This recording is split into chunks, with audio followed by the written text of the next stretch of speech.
Boa tarde a todos, espero que vocês estejam bem. Eu sou o professor Paulo Silva e este é o meu canal de História e Literatura, tá? E hoje, como eu já venho passado alguns tempos, eu tenho mostrado o meu acervo de livros, né? Que no caso são mais alguns livros que eu tenho que contam um pouco da história da África, tá bom, gente? E hoje eu vou falar a respeito de um cara de que eu sou muito fã, né? Um livro de um cara que eu sigo há um tempo, né, desde quando ele começou a lançar seus livros, que é o Laurentino Gomes, tá bom? Então hoje eu vou falar do livro Escravidão, que está logo ali atrás, né? Tá bom? Mas antes dele eu vou falar a respeito dos outros livros também que a gente tem e que a gente não pode, né, deixar de citar aqui, né? Então a gente tem, aparece aqui, né? Por exemplo, ó, o Escravidão, 1808, que também é do grande Laurentino Gomes. Nós temos também aqui, ó, você vai ver, ó, também o 1822 e o último livro dele, né, dessa trilogia sobre a história do Brasil é o 1889, sendo que tudo começou, né, se você for olhar aqui, ó, com o livro 1808, né, que foi um grande best-seller, ok? E aí, a partir daí, ele começou a fazer sucesso, né, e aí ele partiu para a pesquisa do livro Escravidão, que a gente vai falar agora, ok? Vamos lá. Então, voltando aqui, eu tava falando, tá, gente? Então, eu tenho mostrado o meu acervo de livros, né?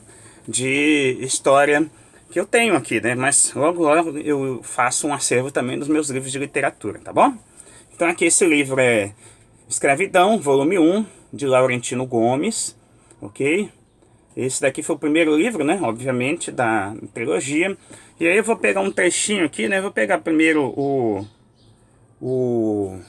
a parte aqui da aba do livro, tá, gente? Vocês podem ver, tem uns motivos africanos, né? A arte africana aqui, tá? Aí diz assim, ó. Depois de receber diversos prêmios e vender mais de 2,5 milhões de livros no Brasil, em Portugal e nos Estados Unidos, com a série 1808, 1822, 1889, o escritor Laurentino Gomes dedica-se a uma nova trilogia de livros-reportagem, desta vez sobre a história da escravidão no Brasil. Resultado de 6 anos de pesquisas e observações que incluíram viagens por 12 países e 3 continentes. Este primeiro volume cobre um período de 250 anos do primeiro leilão de cativos africanos registrados em Portugal, na manhã de 8 de agosto de 1444, até a morte de Zumbi dos Palmares em 20 de novembro de 1695.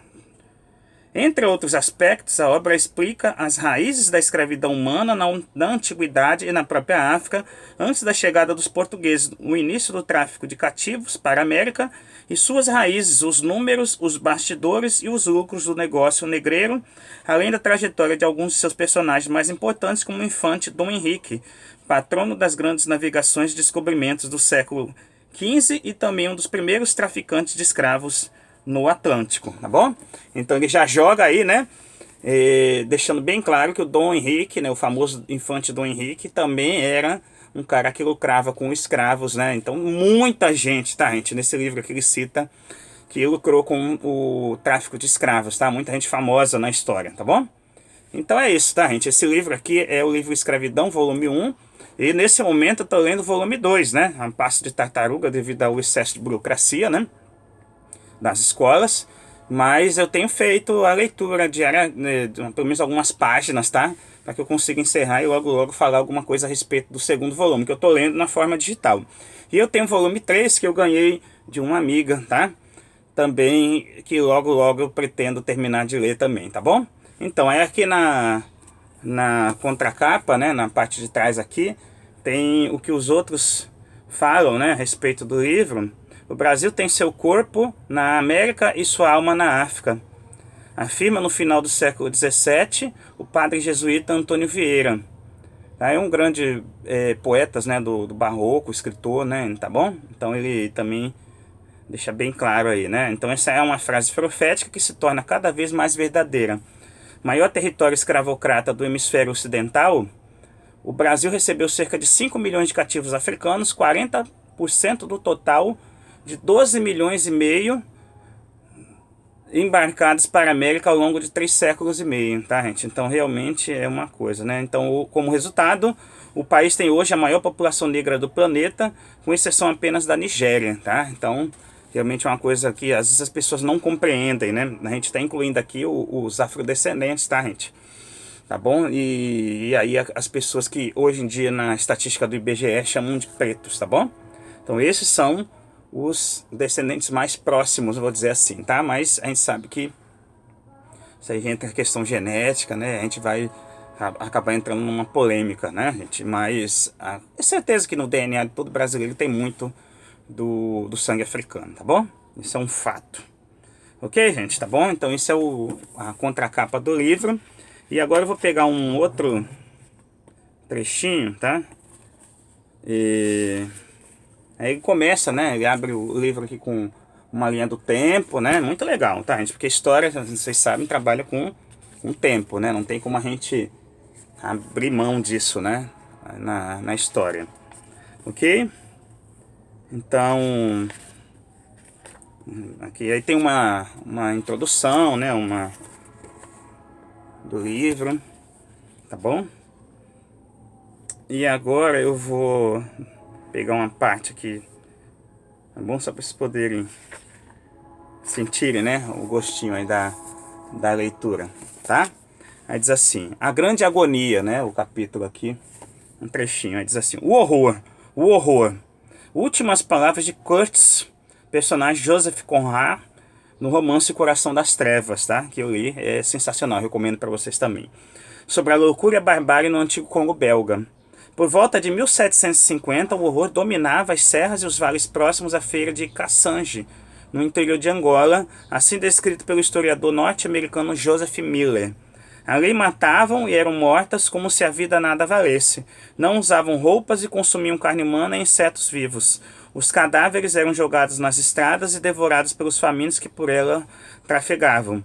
Quando os estranhos se aproximavam, os fugitivos se escondiam na copa de árvores e atacavam todos os forasteiros que julgassem capazes de dominar.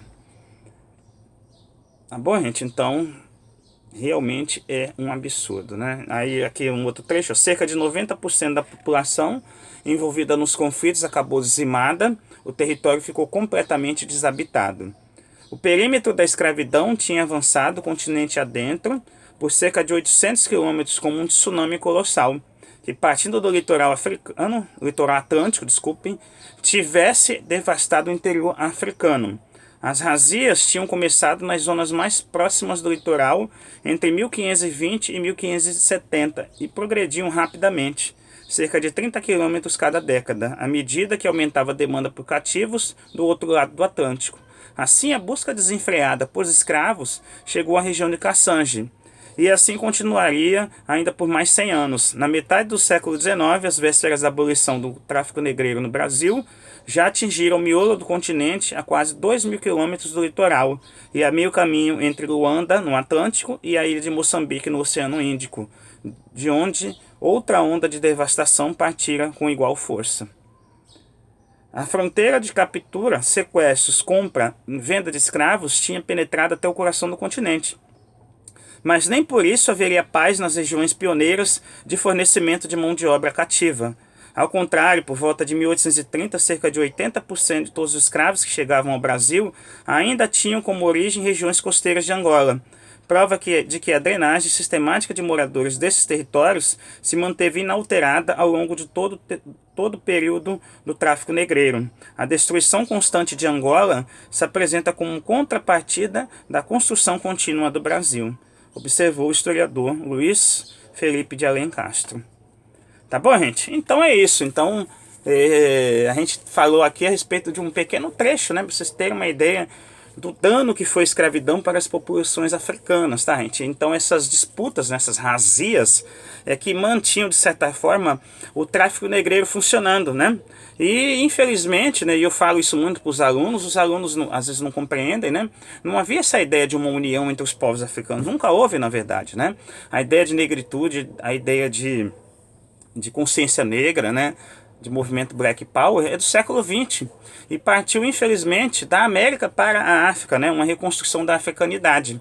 Tá bom, gente? Então, o continente africano, infelizmente, muitos líderes, né, eles faziam essas guerras para lucrar com esse tráfico de escravos. E foi dizimando a população, né, até o momento que eles acordaram, mas talvez fosse tarde demais, né? Porque as populações brancas europeias lucravam muito com isso e montaram uma rede muito sofisticada, né? A poder trazer escravos, inclusive aqui para o Brasil, como o próprio texto diz, né? É a maior população de afrodescendentes do mundo, tirando a própria Nigéria, né? Lá no continente africano, tá bom? Então, aí explica as origens da escravidão. Tá bom, gente? O livro ele vai desde o início de tudo, né? Fala sobre os árabes, né? É bem denso o livro, né? Eu só peguei um trechinho aí, tá bom? E logo a gente faz outro vídeo a respeito do volume 2, tá? Se vocês se interessarem pelo livro, esse livro aí vale muito a pena, tá, gente? Então eu vou mostrar mais uma vez para vocês, né? É o livro Escravidão, de Laurentino Gomes, tá? Tudo bem? E ele já lançou o volume 3, né, esse ano, inclusive lá na Feira do Livro, né, em São Paulo, na Bienal, né? Tá bom? Então esse especialmente, ele vai do primeiro leilão de cativos em Portugal até a morte de Zumbi dos Palmares. Tá bom? Então ele vai até 1695, né? A gente está na semana aí nas semanas próximas, né? E na semana da consciência negra, a gente já vem falando sobre isso, né? E nada mais que indicar um livro que fala sobre a escravidão. Tá bom, gente? Então espero que você tenha gostado.